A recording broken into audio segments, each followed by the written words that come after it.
Those who strongly desire to cross the ocean of science must not associate with the modes of ignorance. For hedonistic activities are the greatest obstructions to realization of religious principles, economic development, regulated sex gratification, and class liberation. The four principles of life allow one, according to religious principles, to earn money, according to one's position in society, to allow the senses to enjoy the sense according to regulations, and to progress along the path of liberation from this material attachment.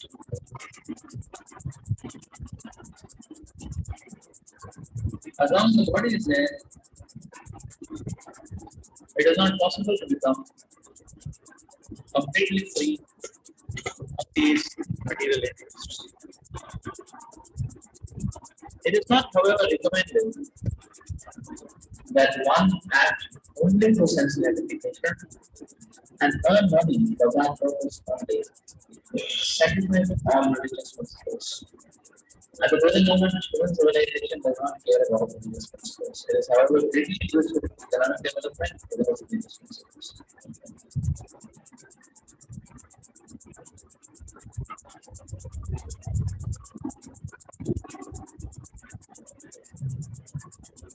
For instance, in a slaughterhouse, the butchers certainly get money easily, but such business is not based on religion. Similarly, there are many nightclubs for sex and brothels for sex. Sex, of course, is allowed in married life, but prostitution is prohibited because all other activities are ultimately aimed at liberation and freedom from the clutches of material existence. Similarly, although the government may license liquor shops, this does not mean that liquor shops should be open unrestrictedly and illicitly done discovery. Licensing is meant for restricting. No one has to take a license for sugar, wheat, or milk because there is nothing to restrict these things. In other words, it is advised that one not act in a way that will obstruct the regular process of advancement in spiritual life and liberation. The very process of self gratification is therefore planned in such a way that one can economically develop and enjoy sense gratification and yet ultimately attain liberation. Vedic civilization offers us all knowledge of the Shastras, and if we live a liberated life under the direction of the Shastras and Guru, all of our material desires will be fulfilled. At the same time, we will be able to move forward to liberation.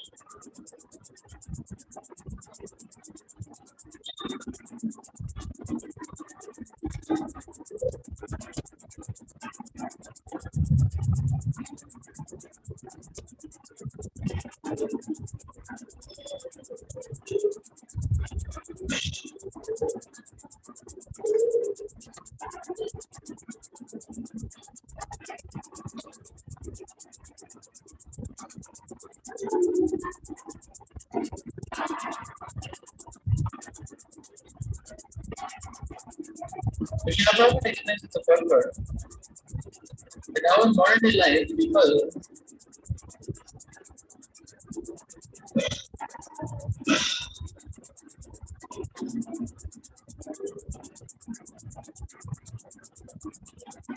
either interested in religious principles or in liberation. They will be interested in economic development and security.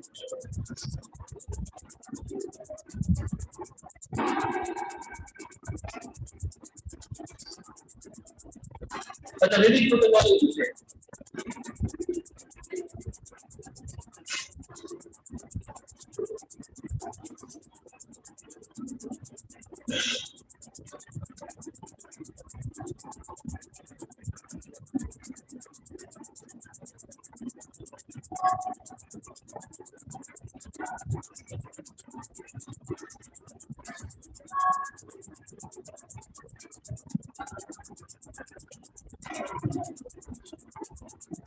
Economic development and regulated constitution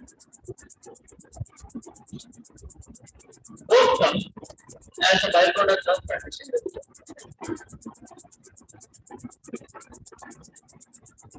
In such a way that a person can enjoy and be happy, and at the same time his focus and vision toward liberation is not obscure. His vision remains intact.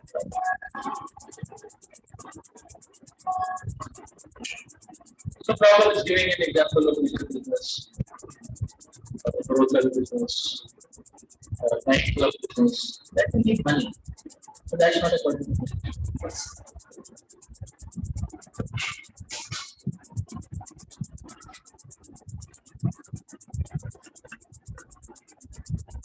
Therefore, we are not interested in that.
of that also generated sound waves. It's not clear.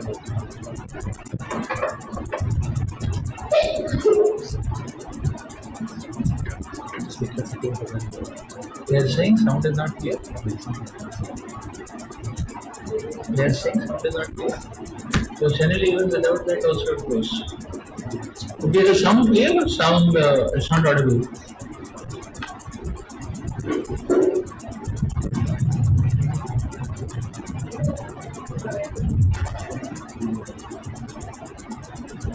Little noise. That little noise may be because of the fan also.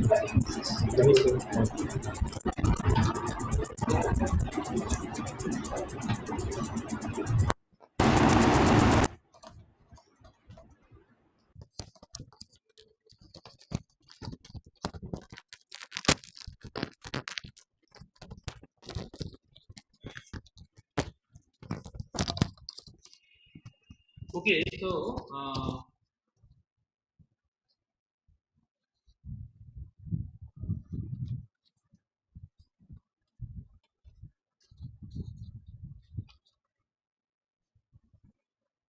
so the other point of thing, the other point is the other point is that you see, just like you know, it is not that only negative and nefarious activities can give a relish or taste on a material platform. That point is also there that even positive and purified activities can have a positive projection on a material axis, that means, or on the material senses. Just like say for example material taste only, the sensory perception of material taste. uh, People eat say some non-veg item, and so they may claim that they are getting taste, it is tasty and all that. But we see actually in purified, say vegetarian alternatives of prasadam, food offered to Krishna, sanctified food, also is tasty. It is also tasty. So the taste is not just a monopoly of unrestricted, mad, hedonistic, blind sense gratification. The taste the taste also comes on sanctified roadways. Now, at this point of time, we are only talking about the material taste. Uh, in fact, many devotees have experienced that the no.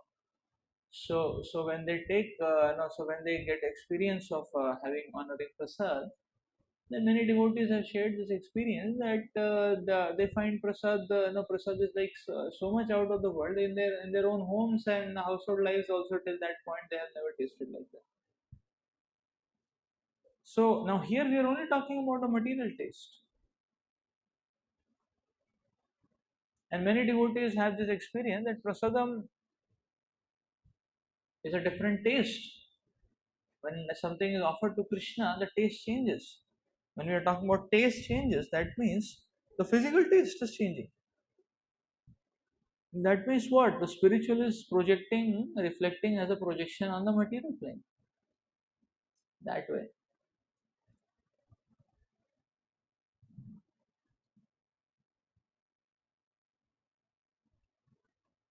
Like Radhanath Maharaj explains of his cooking classes, the days when he was preaching in Virginia University, University of Virginia, Virginia Tech.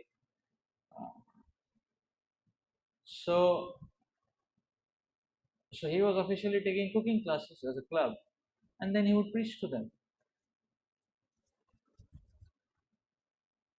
So Ranand Maharaj talks about cases when people uh, from a prior antagonistic and averse mindset would come, and they would be very skeptical initially, and with very skeptical and scornful eyes they would be attending. But they would take prasad and they would like it, and they would come again and again just to take prasad. And after Like one of them was from a very skeptical Jewish background, and then he was very skeptical and scornful. But uh, in fact, he was complaining to the authorities to ban the club and all that. So he had come to collect evidence that one statement these people speak about religion, and I'm going to complain and record it, and that will be the end of this club. So he had come for that purpose, and he would sit, but he would take every time halwa prasad was given. So he would take halwa prasad, and he would like it, and he would take a second serving, and a third, and a fourth, and a fifth. So in 1.5 months' time, he became such a no, halwa addict, halwa prasad addict, not halwa addict, that he would be the person who would eat the maximum. And he was coming every week without fail. And a couple of weeks later, he went. He said, "Oh no, I want the recipe of this halwa. I just cannot forget that taste throughout the week. I want that taste, no." So Radhan Maharaj gave him the recipe. So he got the recipe of the halwa, and he tried making it his home. The next week he came and he ate a third serving, fourth serving, fifth serving, sixth serving, like that. And he ate more than anybody else. And then he said, "I have a very serious question. No? A very serious question." So, and then what is the serious question? He said, "My serious question is that, when I made that same recipe, at my home, the taste does not come like this. The taste is not much. But this is amazing, when I make it, the same recipe, the same steps at my home, it comes out different, and I don't like that. And this one is completely different. How is it possible?" And Nathan Maharaj said, "No, no, no, no, no. This answer cannot be discussed. This is a formal and public forum, and we need to be secular. This answer is not there in secular domains." He said, "No, no, no, no, no problem. I want this answer." And Maharaj said, "No, no, no, this answer cannot be discussed. No, the answer lies in non-secular roadways, like that, Oh, he said, "Oh, is it, like that?" He said, "Okay, we'll go out of the class, like that, in a corner, so you can tell me privately, So I promise I'm not going to leak it and all that, but I didn't want that answer." So he took Radhan Maharaj private outside the class, ended everybody and all in private somewhere, and then he was telling, "Please tell, I want the answer for that, how that taste changes." And Radhan Maharaj said that when something is offered to Krishna, then the taste changes.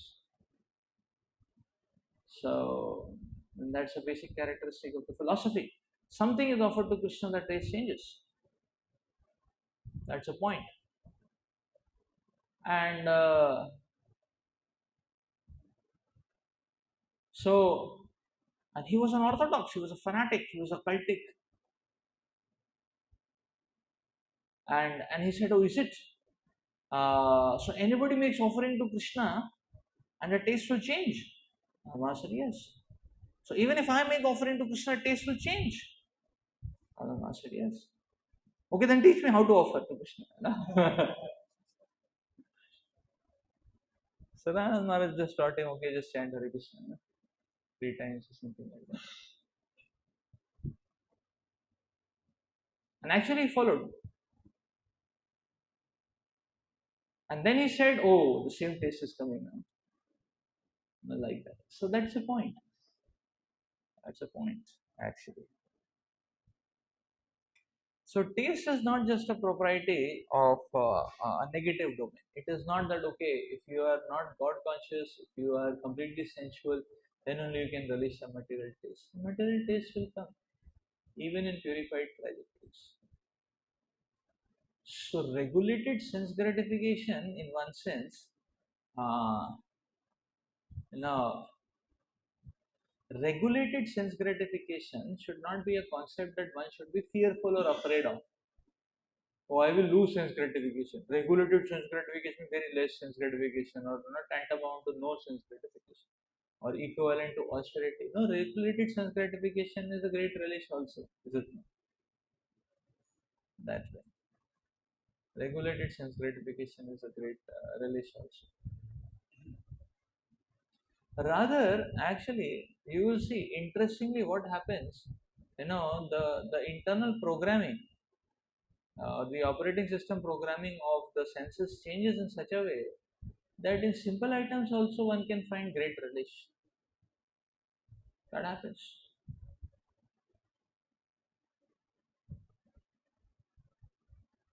Like you see, it is so common. Many devotees like khichdi prasad a lot. No, khichdi is something very simple. It is rice and. So what to say of khichdi prasad? Many devotees like plain rice and plain dal prasad a lot. Like one of the devotees in Pune, so we were asking everyone, okay, what is their favorite prasadam? This Prabhuji was asked, okay, what is your favorite prasadam? He said rice dal prasad, rice prasad dal prasad. The devotee asked again, oh, I am talking about what is your favorite prasadam?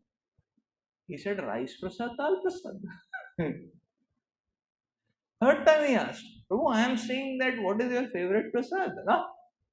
He said rice prasad dal prasad. What is the problem? It is so nice, is it not?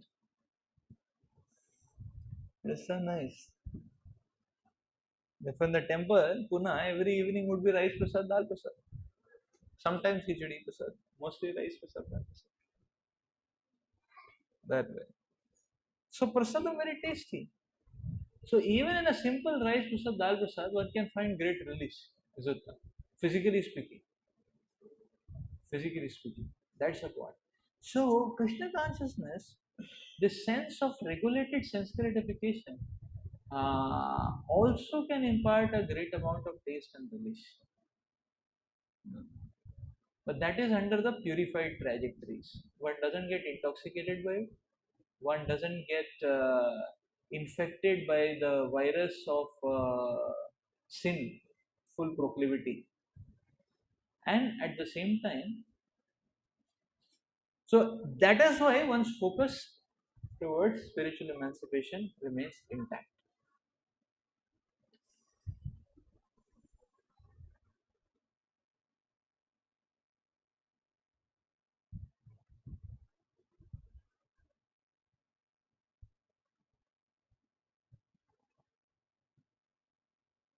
तत्रापि मोक्ष एवार्थ आत्यन्तिकातय येष्यते त्रैवर्गयो रथो यतो नित्यम् कृतान्तभयसंयुतः.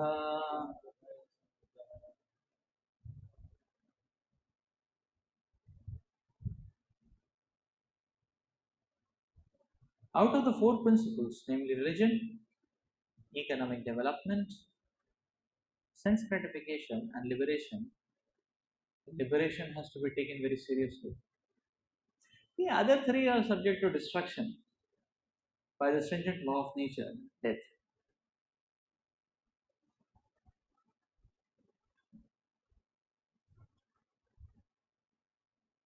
Moksha or liberation has to be taken very seriously, even at the sacrifice of the other three items, as advised by Suta Goswami in the beginning of Srimad Bhagavatam.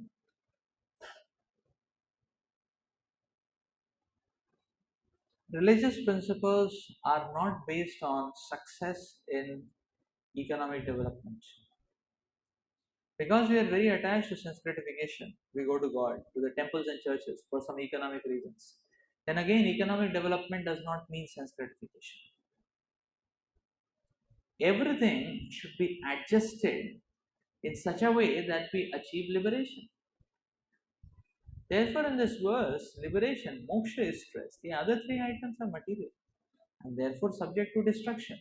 Even if somehow we accumulate a great bank balance in life and possess many material things, everything will be finished with death. In Bhagavad Gita, it is said that death is the supreme personality of Godhead, who ultimately takes away everything acquired by the materialistic person.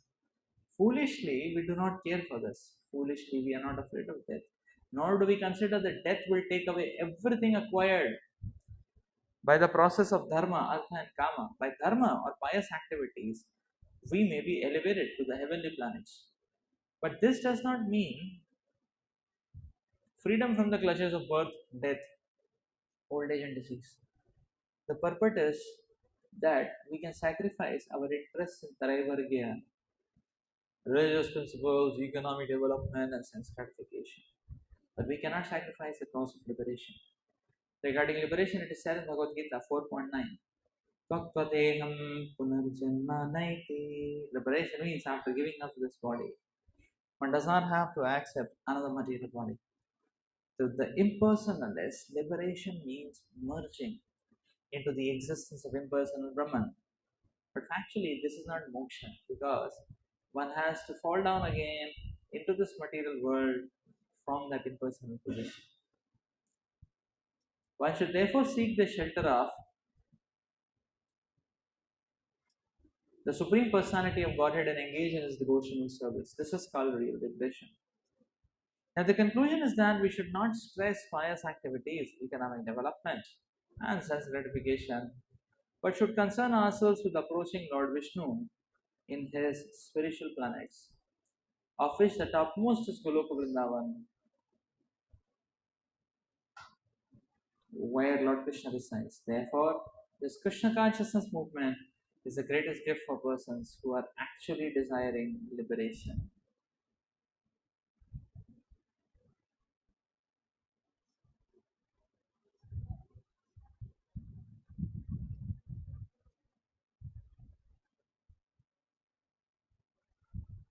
So Srila Sanat Kumar is making the point that of all the four, the most important is liberation. Rather, there should not be an attachment to any of the previous three, which is described collectively by the word Traivargya. The focus should be liberation. Rather, one should be ready to sacrifice the other three for the sake of liberation. Now, Srila Prabhupada is explaining that you see the purpose of, as such, the the purpose of religious principles is not sense gratification. Now, in a diseased state, one can think, okay, religious principle is for the sake of sense gratification. Let me go to God and ask for prosperity, and let me go to God and ask for possessions and assets. Actually, the purpose of religion is not sense gratification. What is the purpose of religion? Sabai sam paro dharmo yato bhakti radokshite. The purpose of religion is to develop love for Krishna. Is it?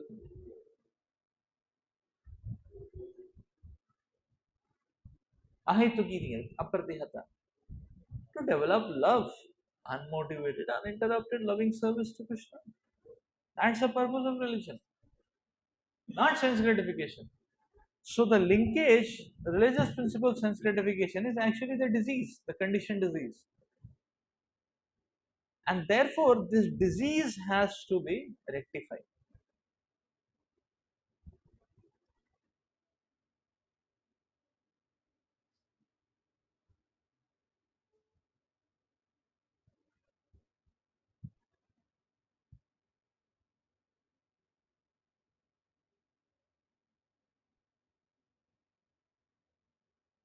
So therefore, the first understanding which a sadhaka should develop, a progressive sadhaka should develop is that actually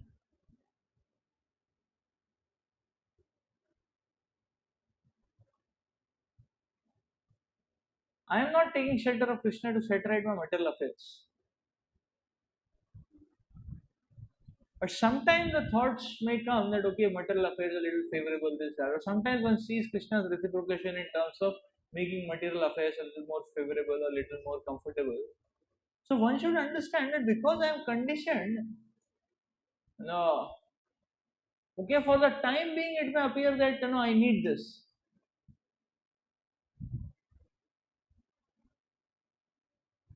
But actually, this is not required. That's the intellectual understanding which a sadhaka should develop.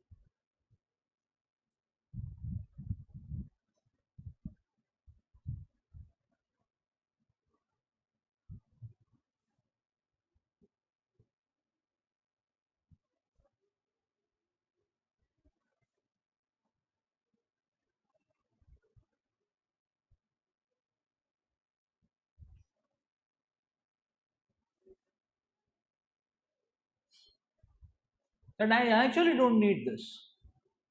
But owing to conditioned state, somehow that hook is there. So I feel comfortable when that little bit is there.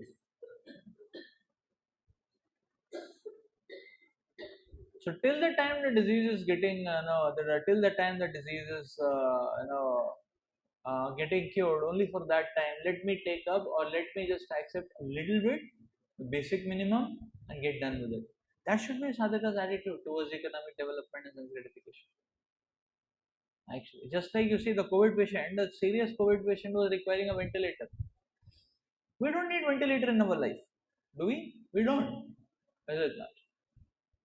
But somebody is a COVID serious, the first COVID wave serious patient, then he was needing a ventilator for some time, till the time he got cured. Is it not? For those who got cured. Now, after getting cured, then doesn't require ventilator again. You can live without it. So, sense gratification economic development is like that. But, only ventilator without the medicine, not going to work. Is it not? That's the whole point. That's the whole point.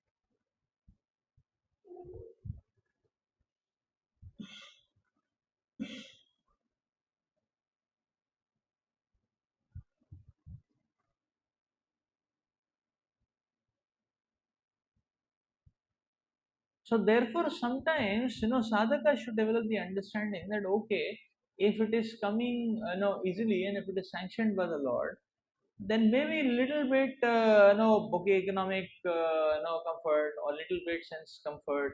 I'm accepting only for the sake that I can continue taking the medicine. I am able to continue taking the medicine. What is most important? Taking the medicine. That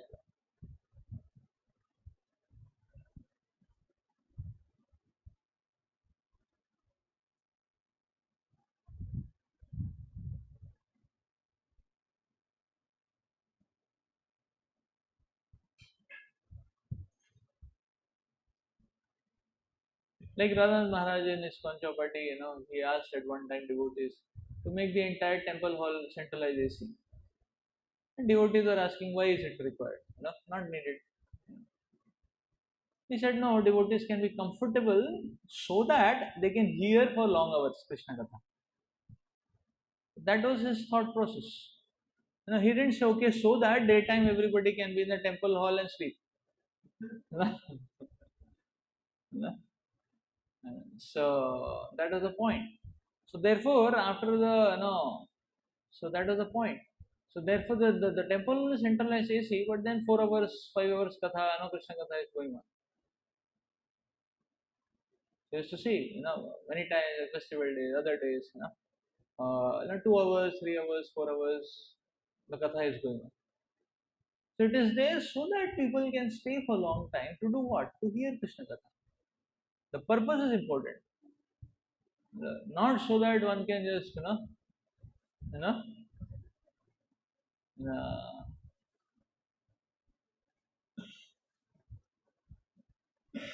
be cozy, lazy, and sleepy. Is it not? That's the whole point. So, in the same way, sense gratification and economic development should be seen. Is it not? The purpose and the focus. In that same spirit, Prabhupada is making the statement, the next step also, that economic development does not mean sense gratification. It's not a synonym. So okay, if economic conditions are high, not necessarily that one has to do sense gratification. One can offer it to Krishna also. Is it not?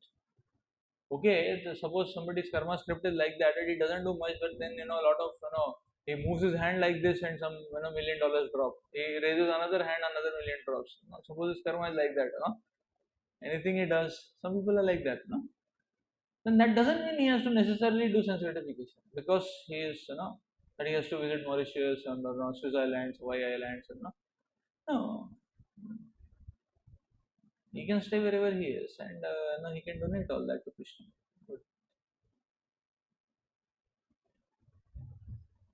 So therefore, the focus on liberation, and now Prabhupada is talking about that impersonal is no liberation. Impersonal transient. Transient means what liberation? Is it not? One has to fall down from from that impersonal platform. Liberation means not taking material body again. Is it not? That only can happen when one enters one of the spiritual planets in Sanidhya of the Supreme Lord.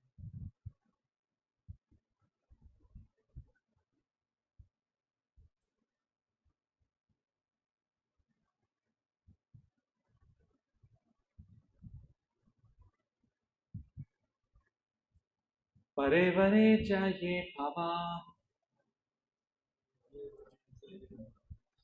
गुणाव्यतिकरादनु न तेषां विद्यते क्षेमम् Isha विध्वंसिताशिषम्. We accept as blessings different statuses of higher life, distinguishing them from the lower statuses of life or lower states of life. But we should know that such distinctions exist only in relation to the interchange of the modes of material nature. Actually, these states of life have no permanent existence, for all of them will be destroyed by the Supreme Controller.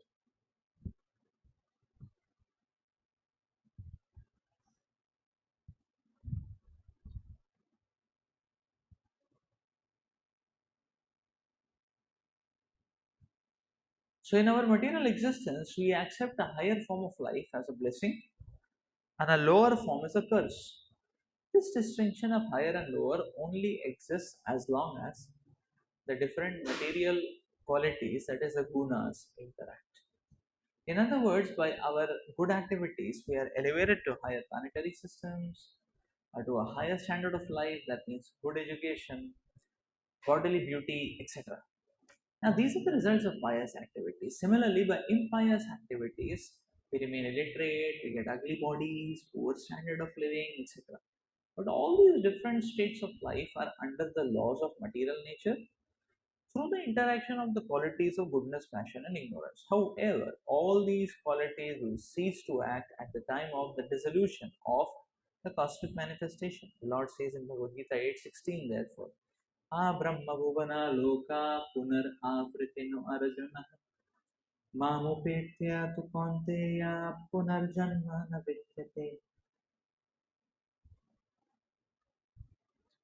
Even though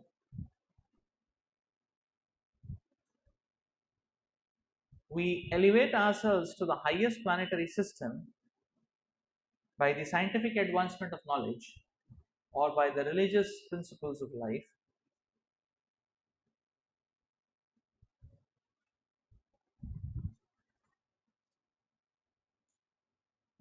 great sacrifices and fruitive activities. At the time of dissolution, these higher planetary systems and life on them will be destroyed. So, in this verse, the words Isha Vidhamsita Shisham indicates that all such blessings will be destroyed by the Supreme Controller. We will not be protected. Our bodies, either in this planet or in another planet, will be destroyed. And again, we will have to remain for millions of years in an unconscious state within the body of Mahavishnu. That is millions of years. And again, when the creation is manifested, we have to take birth in different species of life and begin our activities. Therefore, we should not be satisfied simply by a promotion to the higher planetary systems. We should try to get out of the material cosmic manifestation. Go to the spiritual world and take shelter of the Supreme Personality of Godhead. That is our highest achievement. We should not be attracted by anything material, higher or lower, but should consider them all on the same level. Our real engagement should be in inquiring about the real purpose of life and rendering devotion or service to the Lord. Thus, we will be eternally blessed in our spiritual activities, full of knowledge and bliss.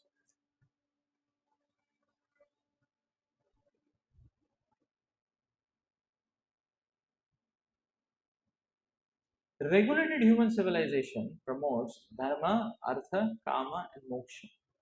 In human society, there must be religion. Without religion, human society is animal society. Now, economic development and sense gratification must be based on religious principles. When religion, economic development, and sense gratification are adjusted aligned, then liberation from this material birth, death, old age, and disease is assured. So the three have to be aligned, then liberation is assured. In the present age of Kali, however, there is no question of religion and liberation.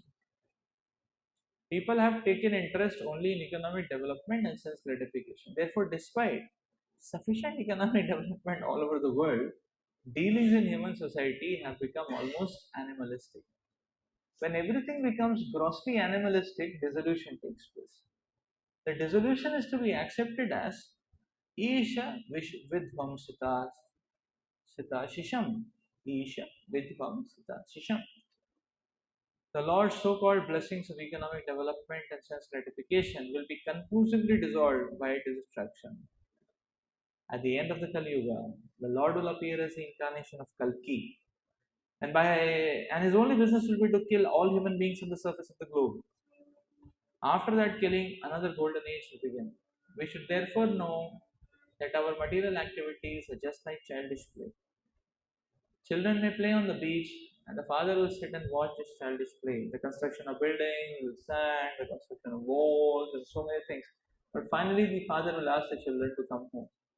Then everything is destroyed. Persons who are too much addicted to the childish activities of economic development and sense gratification are sometimes especially favored by the Lord when He destroys their construction of these things. It is said by the Lord, Yasyaham anugrihami harishyeta dhanam shanai